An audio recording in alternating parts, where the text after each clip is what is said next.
We had the safest border ever, and now we have the worst border ever. And I mean anywhere. There's never been a border like this ever in the world. I had the most secure border in history. I didn't have a deal. I didn't have a bill. I said, no people are coming in. No drugs are coming in. We don't want to have human trafficking.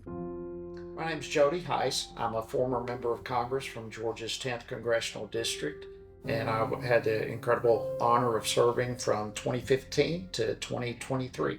And one of the incredible experiences I was able to have in Congress was to serve under 3 different administrations, which is quite an experience from so many perspectives. But when it comes to the border in particular, to go from President Obama to President Trump to President Biden, and to see how each of those administrations approached border security and what actually took place on our border in those 3 different administrations was something to behold. During the course of those administrations, I went to every single sector of our southern border. Agents, one thing that certainly we've not yet seen is Vice President Kamala Harris.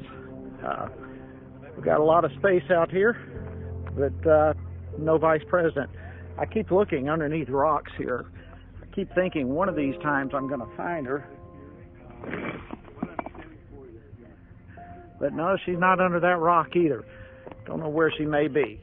Saw firsthand pretty much everything there is to experience.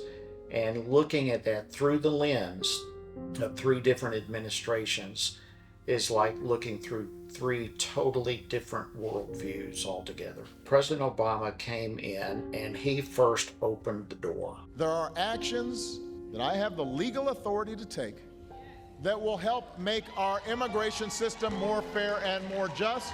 And this morning, I began to take some of those actions.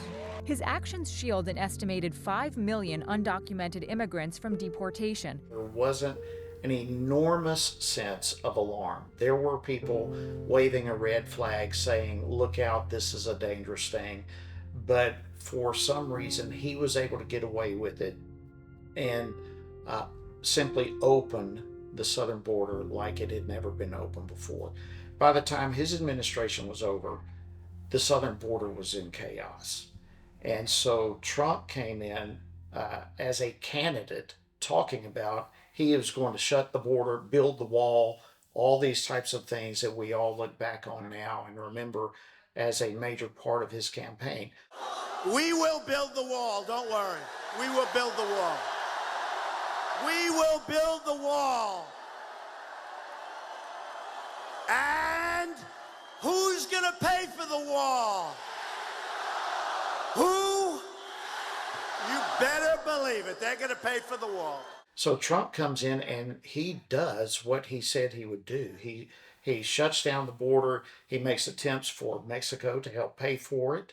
And I was there when the Mexican National Guard was, in fact, on the other side of the border, and it was an unbelievable difference. In El Paso, Texas, in the El Paso sector, you see a little bit of the fence behind me.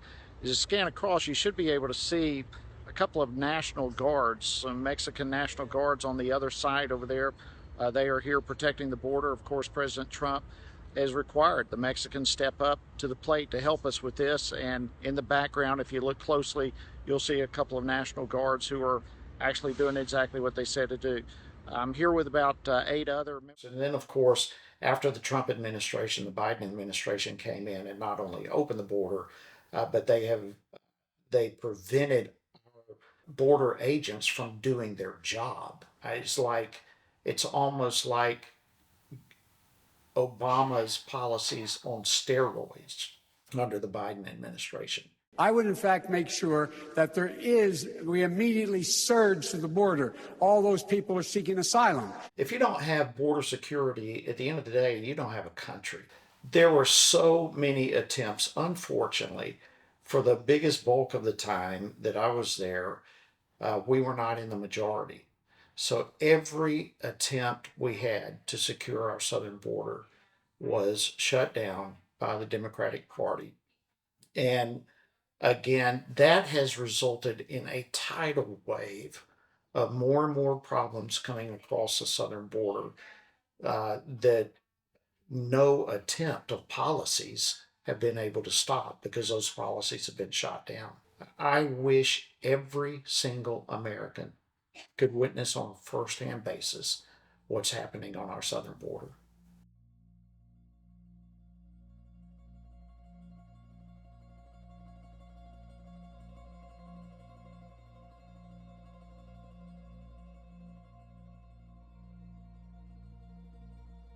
My name is Victor Avila. I'm a Republican candidate for U.S. Congress District 23 in Texas. So a little bit about me. A lot of people have heard my name or have seen me because back when I served in Mexico as a U.S. diplomat, I went through a horrific tragedy. My partner and I were ambushed by Los Zetas cartel while I was on assignment there. We were ambushed by them back on February 15th of 2011 and were shot at, and Special Agent Jaime Zapata tragically lost his life next to me in the line of duty. I'm here by the grace of God, having survived being shot 3 times. And so this is personal to me. I understand the evil that the cartels, that we face with the cartels, and the imminent danger that we face, not just by the cartels, but the people assisting the cartels. And I'm talking about China, I'm talking about Iran, I'm talking about Hezbollah, I'm talking about Hamas, and of course Mexico has to be held accountable. I understand borders, I understand foreign policy, I understand what we need to do to secure our state, to secure our country, and to go back to being America first, to going back and putting our U.S. citizens first when it comes to public safety and when it comes to the economy, education, health care, and a lot of other issues that this district is facing.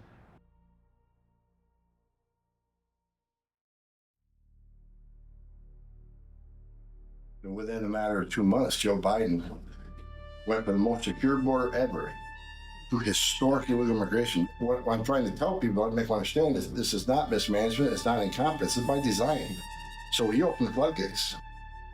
Biden has created this border crisis by allowing these folks to come across our border, and that has been detrimental to our country. They have deliberately opened the border to fundamentally change the fabric of our country. Now Americans across the country are bracing for the end of Title 42 as thousands of migrants wait along the Mexican side of the border. Officials telling NBC News most migrants are now being released into the U.S. Majority of these people are fighting-age men. We are watching as we're being invaded. Nearly 2,000 migrants were moved from Floyd Bennett Field to James Madison High School, forcing those students there to learn remotely yesterday. America's veterans calling out the VA's role in processing medical care for illegals who are entering the country, while those who risk their lives for our freedoms still wait to be treated. Our current administration, occupiers, are busy putting our veterans on the streets in order to house illegal immigrants. It is becoming harder and harder not to conclude that the border crisis is intentional. Is this administration committing some form of treason against the United States of America? I'm not going to sit here and tell you that I'm a lawyer, that I will define that, or I'll say that, yep, it's treason. What I do know is it's intentional. It is clearly intentional. And when the White House says, oh, no, our border's secured, they're lying. They're lying to us.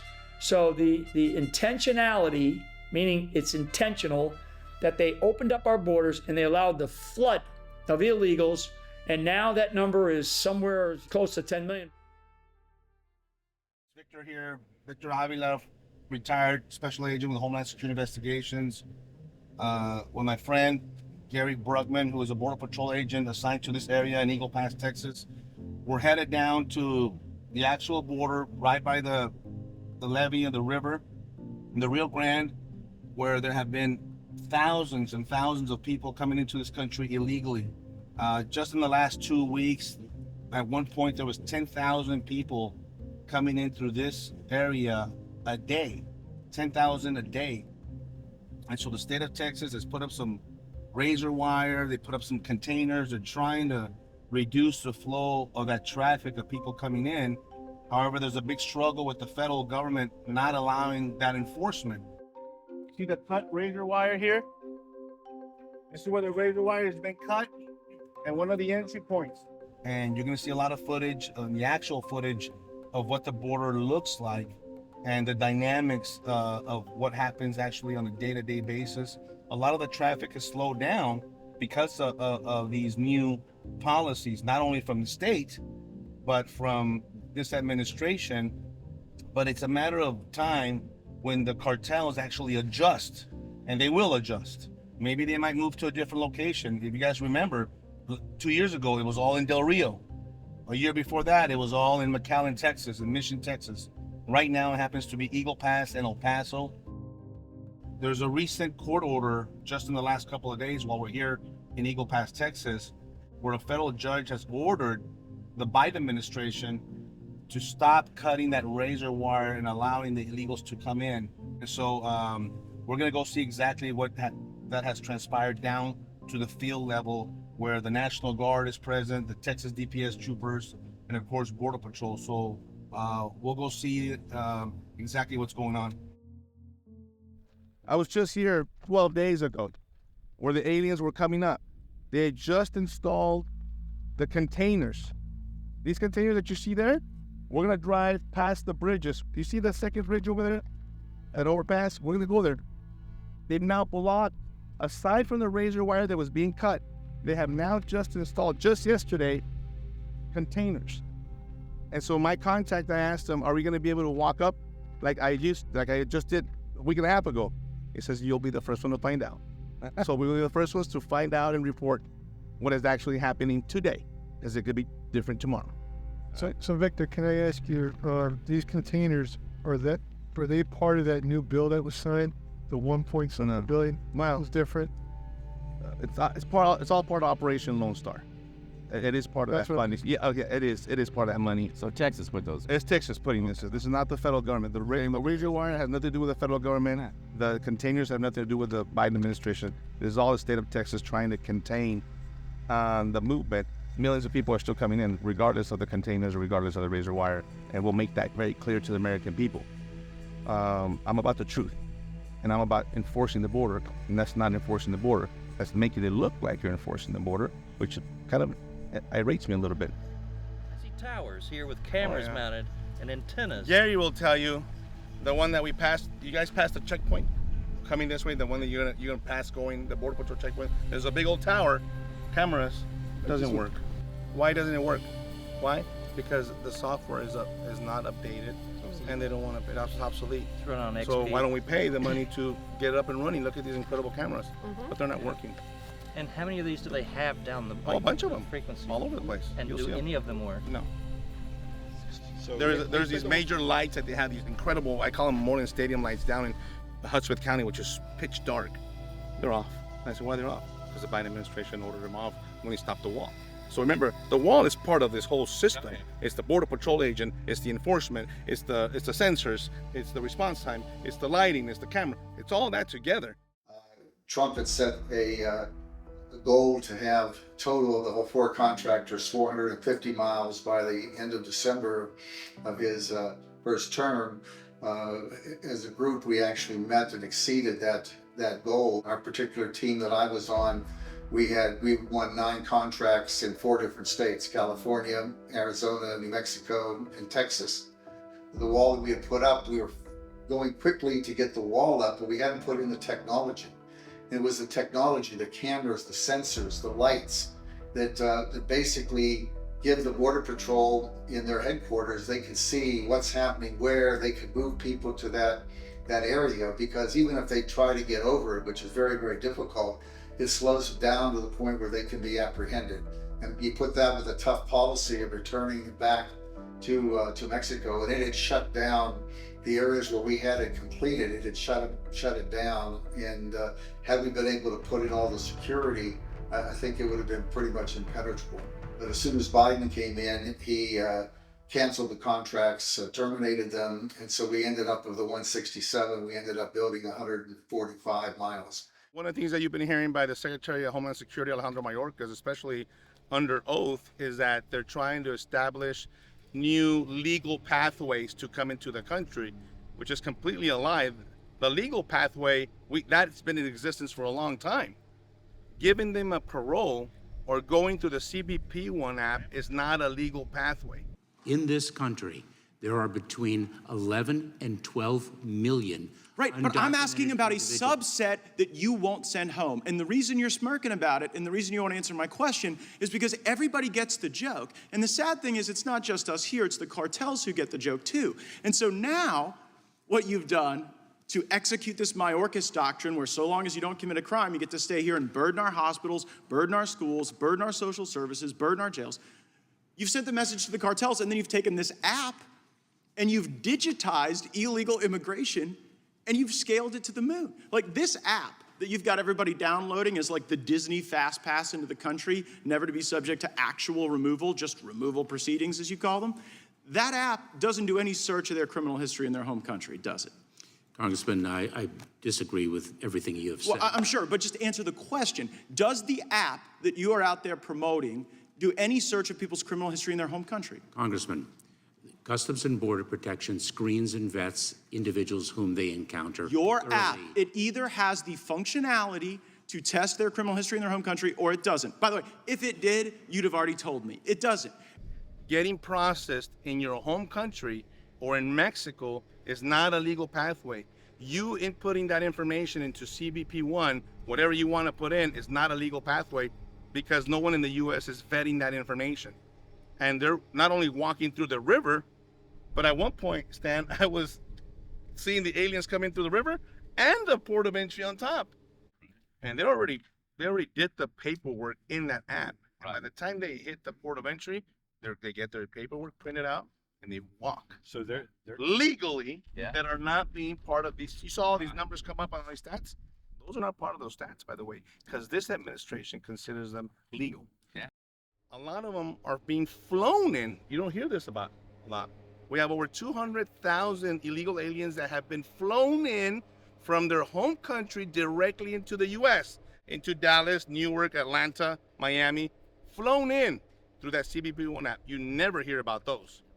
Nobody ever reports on those. Everybody's really concentrated on the border, but we actually have the Biden administration flying them in on commercial airlines to your hometown. The question is who's providing them the money and the resources? You and I, through our tax money, state, the U.S. State Department, the UN, the United Nations, and it's billions of dollars to NGOs, non-governmental organizations that have been given the authority by this administration to do exactly that. They're not border agents.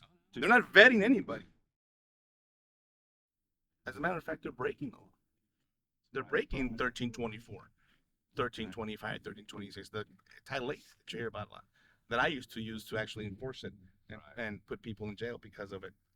It's upside down and backwards. So the reason you said, if we see all these clothing of children and adults just scattered everywhere, you said that they basically strip down. Tell us about what they do. Carry their dry clothes in a bag. They walk across, they strip of their wet clothes and switch on the dry one, and they leave it right here for somebody to pick it up. Eventually, they had the National Guard pick it up, and then they had contractors pick it up. It got to a point where this was last year. I've been coming here for a long time. Last year, they needed a, what do they call these? A bobcat, little bobcat. To pick up. That's how much trash it was. Wow. I mean, a lot. And most of you saw was medication Mm-hmm. and contraceptive pills, morning after pills, condoms. What's that? Oh, documents galore.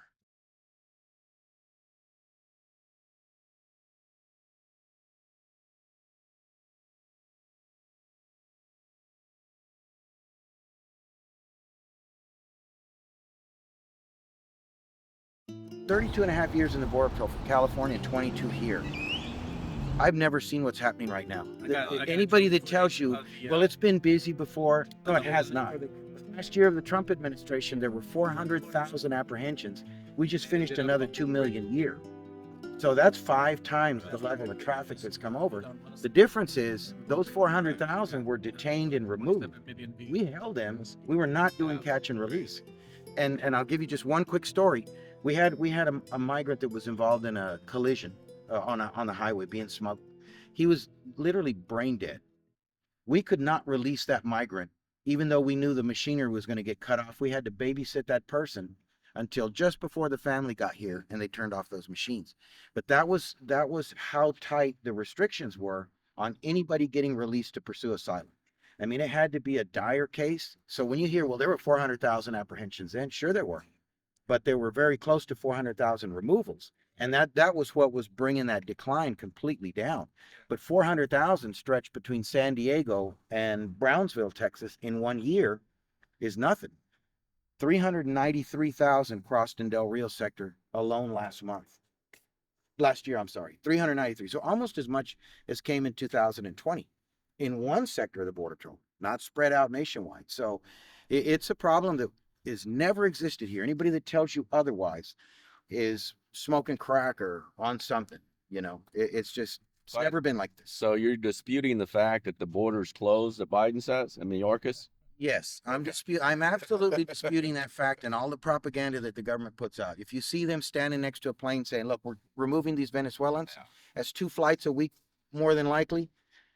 They released 155,000 to pursue asylum claims in the month of October alone, or September rather. During the 1 month, 155,000 people. There's your draw. Oh, yeah. You know, that's like the air behind a bullet. It just draws everybody behind it. This is a policy issue. We're down here on the border. You know, they were crossing left and right as we were standing there. Group after group came by, Venezuelans, Hondurans, and stuff. So. And then the CBP-1 misuse, that's even more illogical. Oh, you yeah. know, that parole, that humanitarian parole, we used that for years. Extremely selective. Right. The times that I can remember were informants for DEA that were going to testify in criminal cases, and or severely injured children. They would get humanitarian parole for them and the family. They would come get their treatment, and as soon as they were done, back to the bridge and back to Mexico. Right. So it was very closely monitored. It was never intended. It's an individualized authority given to DHS by Congress to administer that, and they're just blanketly opening it and saying, come in. There's really not a whole lot of there are no credible fear hearings to get in. You just merely need to show up, wait for the appointment, and if you get the appointment, you're 95% chance you're going to get admitted with a loose claim of asylum. And a lot of the differences in numbers that you're going to hear are folks that years ago, when they say, well, 1986, we had 1.6 million come in. Right. Maybe. We didn't have biometrics.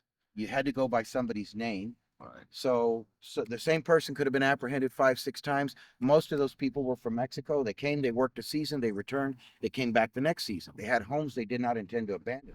They sent money back home, made repairs, went back.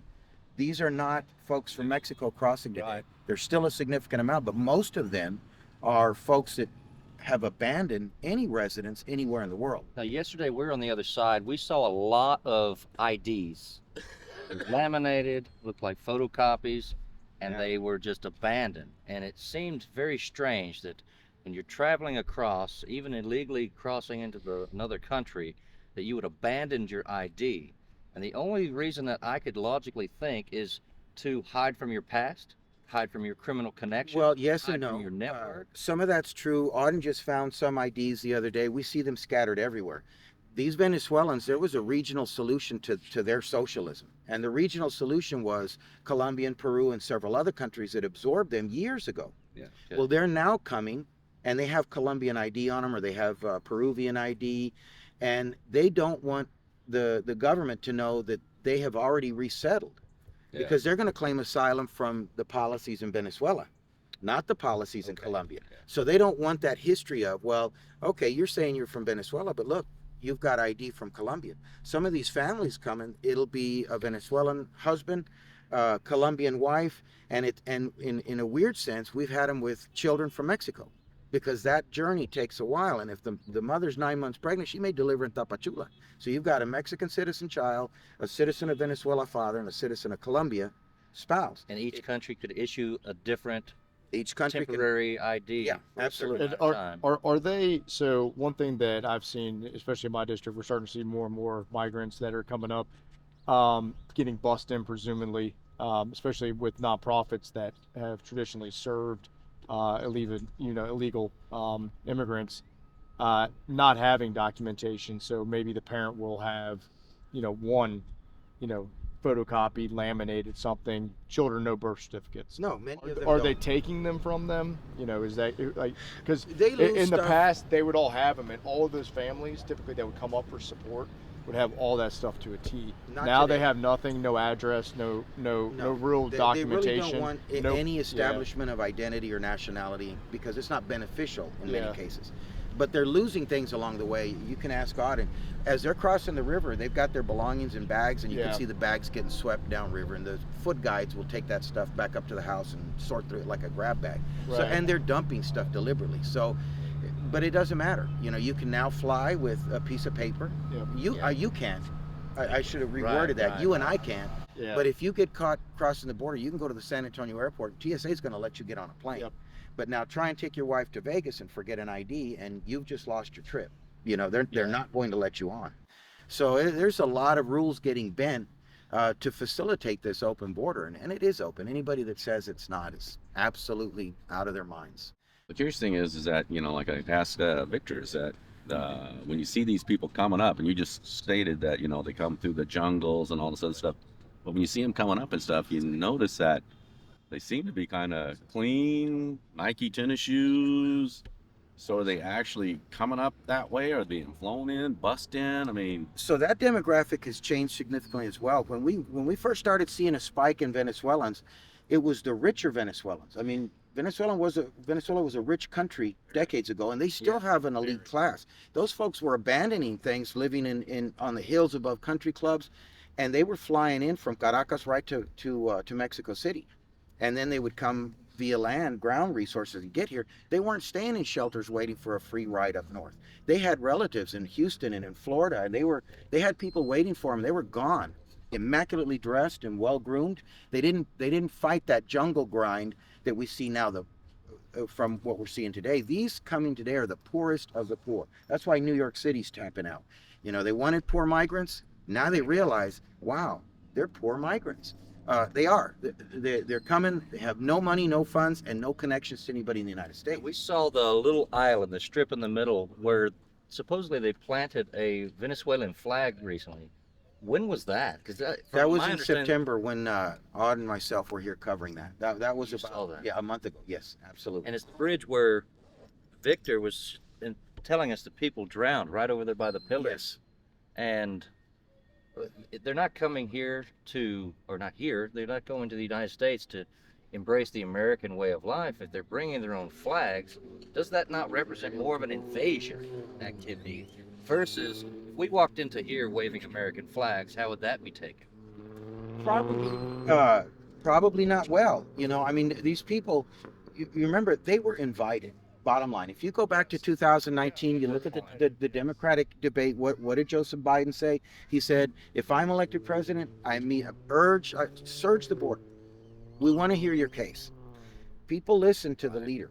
And the last president obviously was very firm in, I'm going to build a wall, I'm going to fix this broken asylum system, and I'm going to remove you if you're here illegally.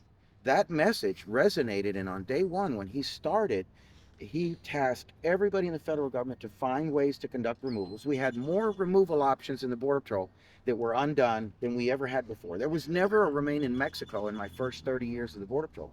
It never happened. Mexico only took back citizens of Mexico. This administration leveraged them to assist and to take back anybody who was Spanish speaking. Then there were agreements with Central American countries that they had to take the co-nationals in that region if they claimed asylum. So if a Honduran claimed asylum, we would process him, and he may go back to El Salvador to wait his asylum claim. Well, they don't want to live in El Salvador. They don't want to live in Mexico. They want to live in the United States. And if that option is off the table, they don't come. So our border security cannot start here. Cannot start in the middle of the river. It needs to start in Washington, D.C., but it needs to be heard in Venezuela, in Colombia, in the Middle East, where people get the message that if you come, you're not going to be allowed to stay unless you have a legal right. And the legal right is in all of the thousands of pages of the Immigration and Nationality Act that is ignored right now. We're ignoring that. All of the resources are getting poured towards illegal immigration, and you find people waiting to legally immigrate, and he's got a perfect example, that are neglected. All of those people that can be clearing those legal petitions are put to work handling this problem.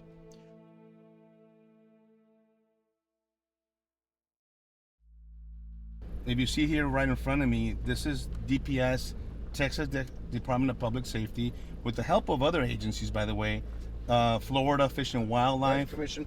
There's others here.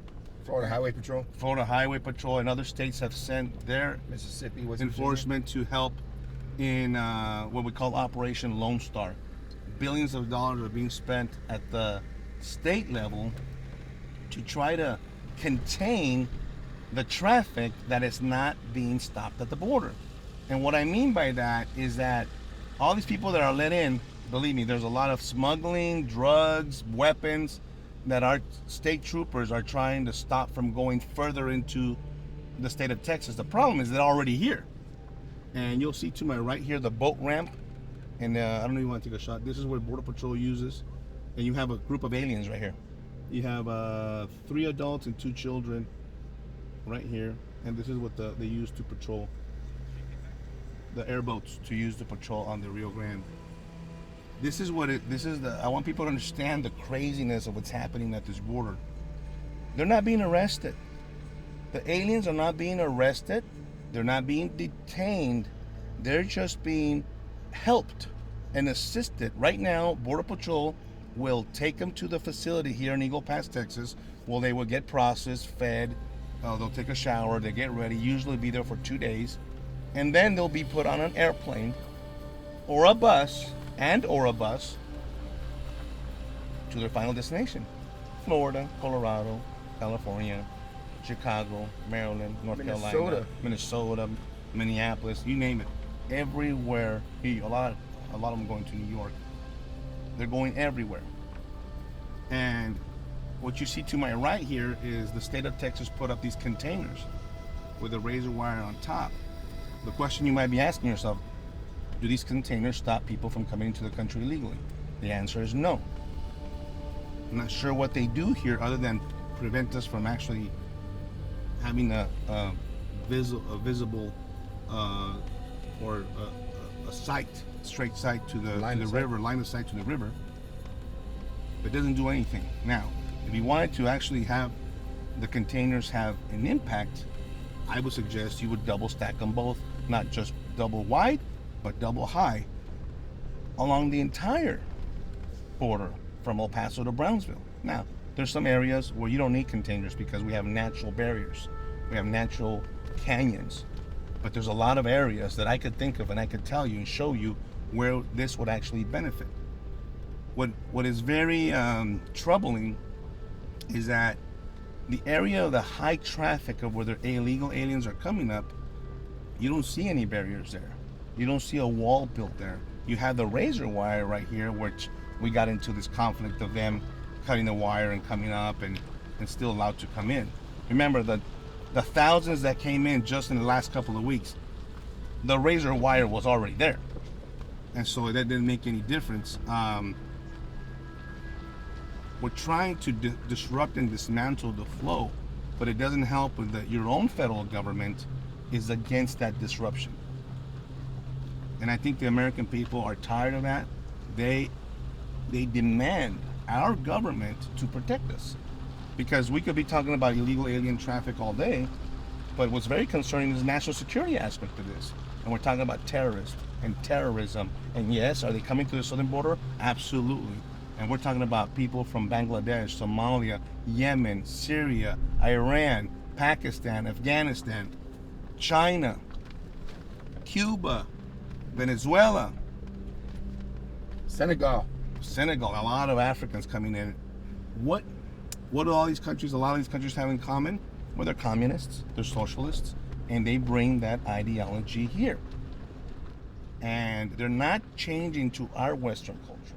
They're adopting their culture here and continue to exercise their culture, their ideology, and as a matter of fact, there are laws. What's that? And diminish our culture. Oh, well, they don't want to assimilate to ours. And assimilation means you have to follow our Constitution and our rule of law, and they're not doing that. Take a look here. This is a migrant who was involved in the attacking of police officers in Times Square. He's being let out of court yesterday on bail, and he gives America, the press, everybody there, the double bird. And I feel like if you wanted to encapsulate the problems of the Biden administration, you take unfettered illegal immigration, crime, and then being able to walk out without any consequences. And there you have a photograph that you might not see. Other photo editors choose to show it. I mean, I always talk about the Pledge of Allegiance, and the Pledge of Allegiance is a fascinating 31-word statement, and it's a statement of who we are as Americans. I pledge allegiance to the flag, right, of the United States of America. And these people that are coming in, there's no Pledge of Allegiance, there's no assimilation, there's no I'm coming to America to strengthen the fabric of this constitutional republic. It's a big problem at the local level that people are starting to realize, and you've seen it in states in like New York and other places where they're realizing, oh my goodness, what the heck is going on? Because you have a lot of crime, you have a lot of health issues, you have a lot of education issues with children, unaccompanied children, and we haven't even touched on the human trafficking and human smuggling aspect of it, which continues to this day. Aside from the fentanyl and methamphetamine and other drugs that continue to pour right through this river. And you'll see the Border Patrol doing either the state or the Border Patrol doing the Fish and Wildlife doing the patrols on the water. Here you see a Florida state trooper detailed down here on this assignment under Operation Lone Star. Now, the state of Florida obviously helps in the funding to bring some of these, some of their personnel over here. And for you to kind of get a understanding of the geography here, right next to us on the other side, this is the border, here's the river, but on my other side is a public golf course. City golf course. And you'll see the golfers tee up literally feet from the border where the aliens are allowed to come in. In this bridge, this is one of the bridges, bridge number 2. You see the traffic above the bridge, which is the legal traffic coming through a port of entry, which, by the way, we have a lot of illegals coming that way as well through the pedestrian lane under the CBP1 app that they have filled out their information. Somehow, somewhere, someone has okayed them. And it's not Border Patrol, it's an NGO, a non-governmental organization. You got an alien. ¿Dónde es? ¿Dónde eres? No te escondas. No te asustes, hombre. An alien just jumped off because he probably thinks that we're police. Oh, is the gate open? Is it? Yeah. Might be. I don't know if you guys caught that on top of the container. But he's, you see, they don't have to avoid detection here. If he's up here and he wants to come over, he'll probably walk over and turn himself into the Border Patrol. Yeah, that could be a scout. Or he could be a scout and he doesn't really want to come over. Right. He'll go back. But I was saying is that we're approaching the big staging area of the Border Patrol, and you'll see the buses there. Yeah, he's right there. You see how he presses down, he pushed down the razor wire? You can see it through the crevice a little bit. It's hard to catch right now, but you can go ahead. All right.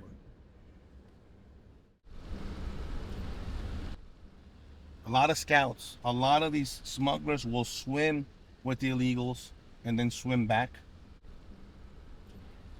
You're gonna see the big staging area with Border Patrol presence. The bus is ready. The aliens will be brought under this bridge. They'll give them a quick snack, something to drink. They have these portable restrooms for them to use. And they'll start doing the quick processing, putting them on the bus, taking them to the facility. And like I explained, a couple of 48 hours or so will be released to the country. There is no prosecution anymore. This administration doesn't consider this a criminal offense anymore. Even though 8 U.S.C. 1325, 1326, 1324 is the actual statute of you to be able to be prosecuted under the statute and say, actually prosecute you, convict you, and put you in federal prison. Starts off at 6 months and it only goes up from there. But I used to be a federal probation officer before I was an agent, so I understand the U.S. court system. That would be a deterrent, because instead of going to a facility to then end up in your final destination, you actually end up in a facility called prison and then deported back to your country. You would then send that information to the rest of the folks and say, you know what, they're actually not letting you in. You're going to go to prison and you're going to be convicted of a crime. And if you come back, you'll get caught again, be convicted of another crime, which in turn just adds more time to your prison time. And so this is where we're at.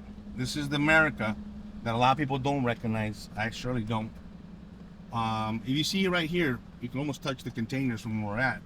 These just came up yesterday. Day before yesterday. This is where they were, stop here. This is where they were coming up just the last couple of weeks. Where you see the private property sign? That's where they were actually coming up, where you can actually tell, and you see the pathway where they crushed the initial razor wire, and the razor wire was cut, and they came in. Tens of thousands of people illegally came in through here.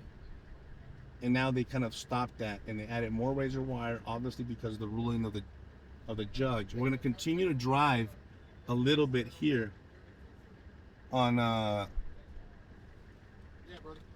bankway here.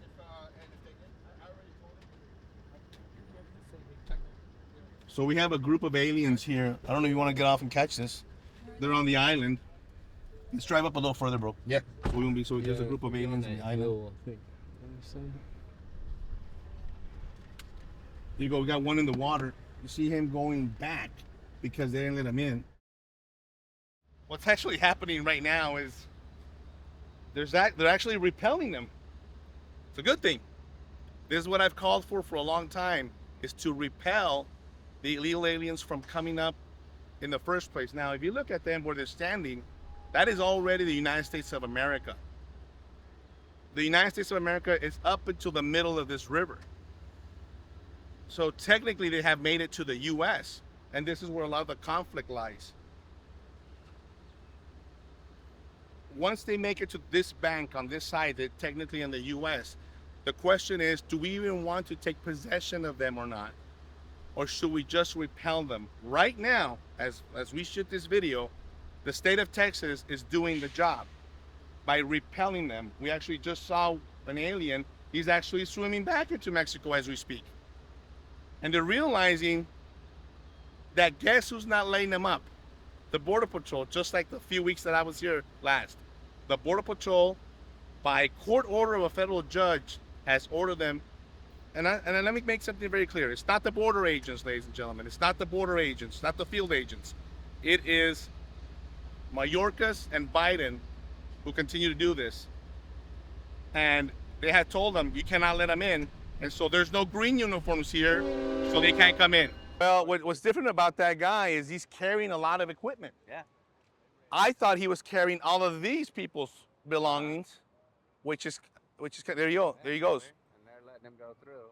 Here comes a Humvee to reposition itself over here. I'll tell you guys are seeing something that I had never seen on the Mexican side, what appears to be some kind of quasi-enforcement. And this is, I want you guys to understand this. This happens periodically. The last time I saw it was just the presence of the Mexican National Guard and the Mexican Immigration Service, but they were just standing there. I've never actually seen them chase them into the water. And so something is happening here in the last couple of days we've been here. Obviously something's going on. The state of Texas with the federal judge's ruling. You've seen the dramatic decrease of people coming across. There's still some coming over, but not like it was the last time I was here with tens of thousands were coming in per day.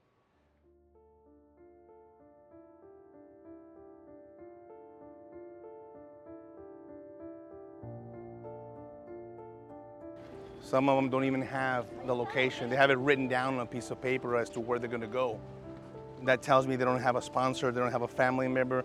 Who knows who gave them this address? That's the address they're going to provide to the Border Patrol in the so-called processing.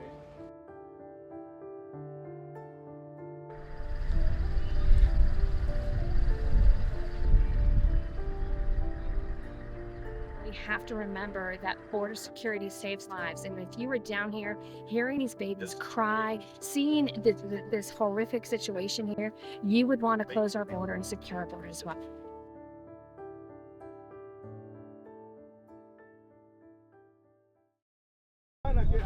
Hablando. Todos a Florida. ¿Para dónde? Para Maryland. Maryland y Florida. Gracias por dejarnos entrar. ¿De qué país vienen? Venezuela. No, yo sé que son venezolanos, pero ¿dónde estaban viviendo? Venezuela. No estaban viviendo en otro país. No, venimos de Venezuela. ¿Directo? Sí. Hemos sufrido, pero hemos llegado, gracias a Dios. ¿Cuánto tiempo? Duramos 2 meses. ¿2 meses? Sí. En llegar. Allá está para que te traigan Eso no somos por nada. Sí. Estamos tomando, documentando. Pásale ahí. Gracias. Suerte. You know, I think that's the problem. 5 single adult males. They're disrespecting our sovereignty. Right. They're disrespecting our Constitution and our rule of law. And I'm kind of fed up with it. Those aren't kids either. Those are No, these are single adult males. Single adult males of military age. There's one guy that's a little older there that I'm like, what? Where are they going? Maryland, Florida. Okay. Coming to your town. Orlando. Yeah. Orlando. Now we're going to be passing by the bridge, which is actually the international bridge, the port of entry, right above us. And as we drive by, you're going to see that the aliens that we just saw come in from the river are actually being staged here, and you can film them here if you want, where the Border Patrol buses are waiting for them to be processed. Now, this is, in all intents and purposes, a small group. I'm not sure where I think the others were already gone. Probably. They probably took the others because we had a group of about 30, 40 with all these, about maybe 50 of them. And so they have been taken, processed initially right there, taking their information, putting them on the bus, taking them to the facility in Eagle Pass, Texas, a soft-sided facility that we built specifically for this. So I want people to understand the soft-sided facility is not an ICE facility. It's a Border Patrol station. Because the numbers have been large number of groups, they don't fit in a normal Border Patrol station that exists.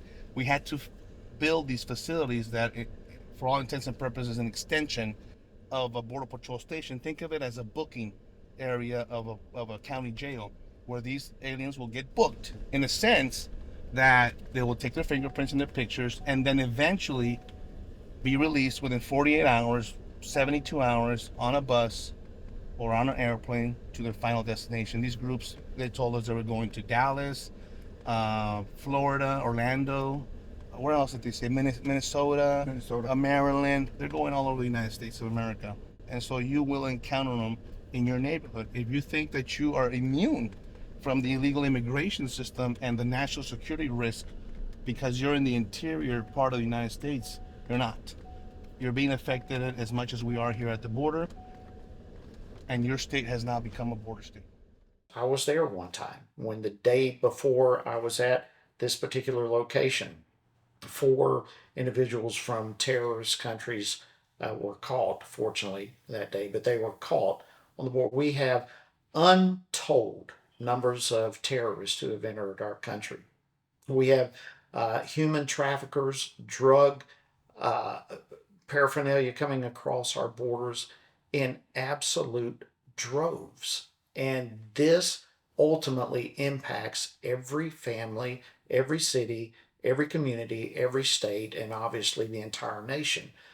We have 100,000 people dying of fentanyl every year right now, simply because of what's happening on our southern border. And that does not include all the other potential problems, the criminals, the murderers, the theft, the human trafficking, and yes, the potential, and it's more than a potential, the certainty of terrorists who are in our country. You have Chinese now is individuals who are part of the military of China that are coming in every single day unchecked. We don't know who these people are. We don't know what their intentions are. It is a horrifying circumstance that we have allowed happen on our southern border. It's a war out there between the Gulf Cartel, the Cartel Jalisco New Generation, the Sinaloa Cartel, and the CDN. CDN is Cartel del Noreste, which is a faction of Los Zetas that killed my partner and shot me. What happens in the U.S. is the gangs inside the U.S. work with the cartels. So you got the Black Gangster Disciples, you got the Latin Kings, you got the 18th Street Gang, you got the Tango Blasting. I used to be a gang intel officer. The Disciples, all these people, the white guys, the bad guys, the Hispanic guys, all these gangs. Well, they kind of are independent contractors, if you will. Okay. But who are they? What are they pushing? The cartels. Poison. Ultimately, it's the cartel that owns them. It's the product, their product that they're selling. So the designation of these cartels as foreign terrorist organizations will do this.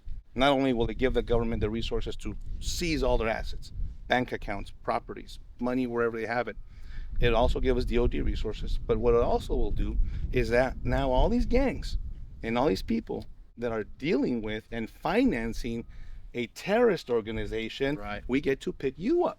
Right. Because if you were talking to ISIS right now, you get a knock on your door. Yes, you can't do that because you would be commingling or interacting with a terrorist organization, right? Right. Well, the same thing. Material support. Thank you. If it's a Sinaloa cartel, it's no difference to me. So if you're the gang in Chicago, well, guess what? You get hooked up. Why? Because you're associating with the Sinaloa cartel, which is a foreign terrorist organization. You know what's going to happen? These gang members are going to say, right, I'm not dealing with any terrorist. And that's how you start dismantling them. But we should designate these criminal cartels in Mexico as foreign terrorist organizations because they are committing terror on the streets of America, and we should not allow that. So what does that mean? That means that we, the United States of America, can apply different capabilities and different resources to go after them, meaning United States military.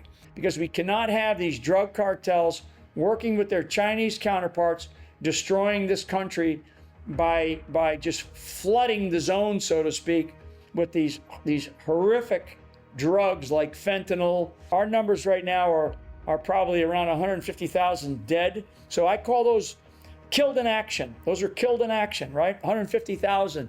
That number might even be higher than that. But then you have wounded in action, just like on a battlefield. But this is in America. This is on American soil, from these bastards in Mexico with their cohorts in China. So they're sending a weapon system, and they're using this weapon system. They're firing it through all these illegals that are invading our country. Right? That's kind of the way to bring it in. The actual, the gun, so to speak, or the weapon system, so to speak. And then what they do is they shoot this thing called fentanyl out into the streets of America. And now we have casualties. We have killed in action, and we have tens. Actually, it's probably in the hundreds of thousands of wounded in action in just the last couple of years alone from fentanyl. This has got to stop. The administration is doing this intentionally, and that's why we need to get new leadership. Border Patrol has stopped and arrested 73,000 special interest aliens. 73,000, it's probably more than that now. A special interest alien is someone that comes from a terrorist country or is a known terrorist or it is related some way to known terrorists. We don't want any special interest aliens. They've stopped and arrested 73,000. Now, when you think about 1.9 million gotaways, how many of those are special interest aliens, terrorist criminals that we don't know about and we don't know where they are? We don't know what they're going to do. Iran is ruled by radical Muslims. They believed in Marxism, socialism, and they told lies, many lies to Iranian people, fake promises. And as a child, I always was seeking the truth. And unfortunately, the Islamic rules and Sharia law could not answer my questions. I was thirsty to find the truth, to have a relationship with God. God revealed two things to me. First, He revealed the true face of radical Muslims, the true face of Islam to me. And second, He revealed His amazing love to me. And that love, experiencing the love of God, really changed my life. Then I dedicated my whole life to Jesus.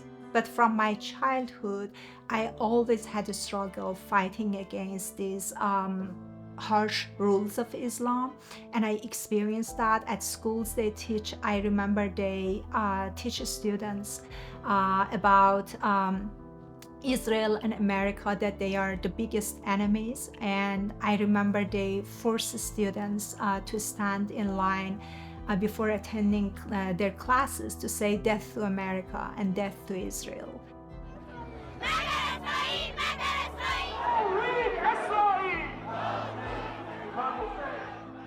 And I know the evil nature of these people, and I keep warning to people. And it's very disappointing when I see our politicians do not pay attention, and they do not understand, they do not care about their own citizens. Because I see that in America, the Islamic Republic regime infiltrated in our politics, in our education system, in our media, and they are ruining the country. That's why I keep warning Americans that one day, if you're not wake up, one day you will wake up and you see that your country has been taken over.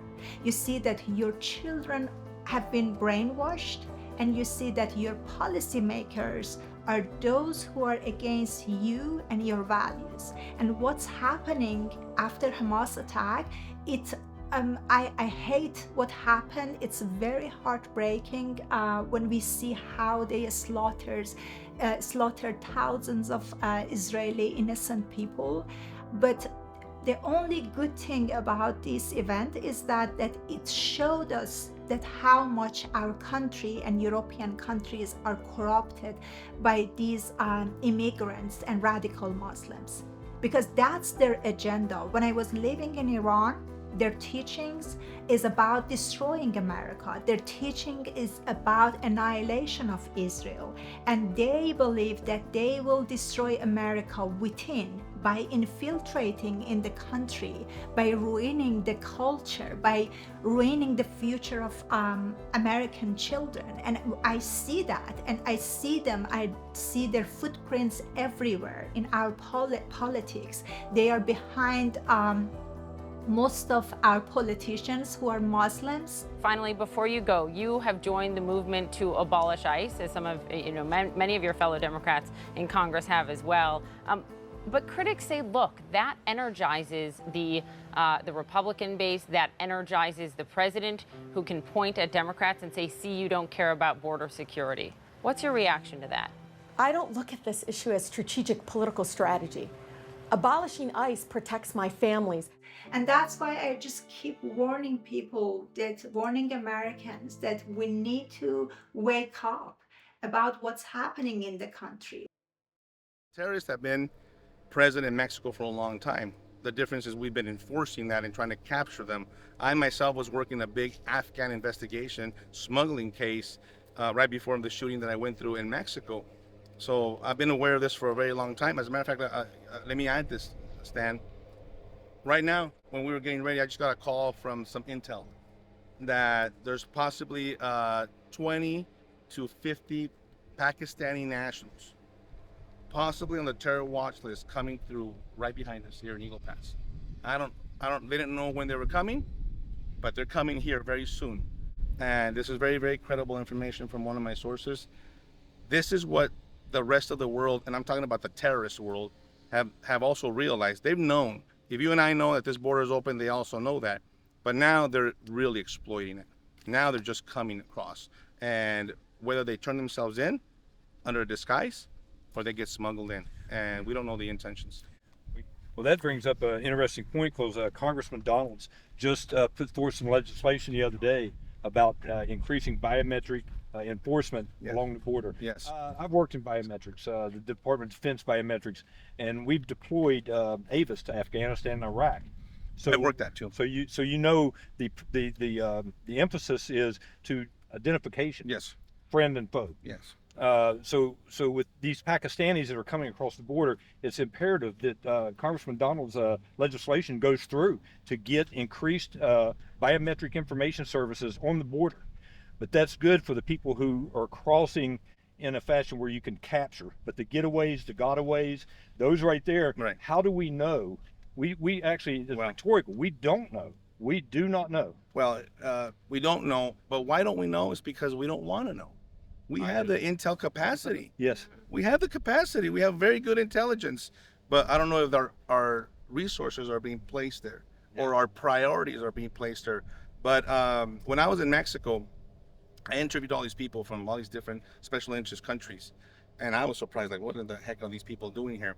And so they've been coming for a long time, Afghans and all this stuff. Now, not only exploiting the border now, but they do we know where they're at? They're not. But talking about the biometrics. Yes. It got so bad that we started implementing, there was this little biometric machine, an iris scan. Yes. That I actually went down to Panama and was training our agents down there because they had these individuals, special interest aliens, had one identity down in the southern part of Mexico, a second identity in Mexico City at the facility, and a third identity at our border. We didn't know who they were. They had different names. They all had the same date of birth, January 1st, with different years. Happy New Year. So we started implementing this biometrics to scan their iris down in Panama before they even came up, to at least know, well, this one was the same guy that we encountered. But what happened? The Biden administration did away with that. The same thing you mentioned earlier, the DNA testing. There is no DNA testing. When the DNA testing was implemented by President Trump, the smuggling of children stopped. Yeah.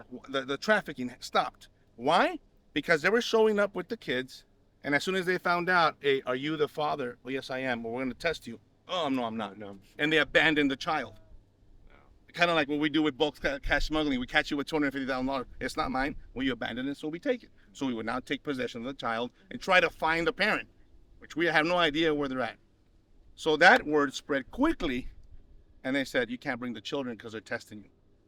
Well, that program was undone.